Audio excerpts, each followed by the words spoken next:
नमस्कार. ड्रायव्हित भावामध्ये आपल्या सर्वांचं स्वागत आहे. सकाळचे वाजलेत 5:45.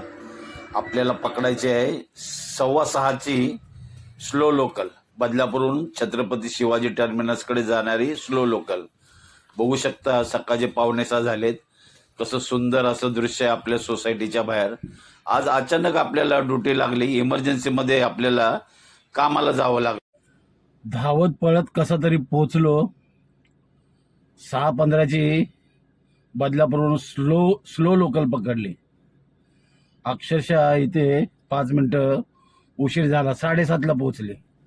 आपल्याला 7:30ला निघायचं होतं, पण नशीब 5 मिनिटं उशीर झाला. जास्त उशीर झाली नाही ट्रेन. साहेबाचा फोन आला, पोहोचलो. आज अर्जंटमध्ये बोलवलं, एक इमर्जन्सी ड्युटी आली, नाहीतर आपल्याला 1.5 महिना सुट्टी होतं. आज इमर्जन्सी ड्युटी आहे, त्याच्यामुळे यावं लागलं. 6:15ची ट्रेन पकडली होती, पण लेट झाले असते ना, अक्षरशः मग वांदे झाले असते, कारण यांचं खूप वेळेत कामं असतात. आता बघू आता कुठे निघायचं. आपण पोचलो.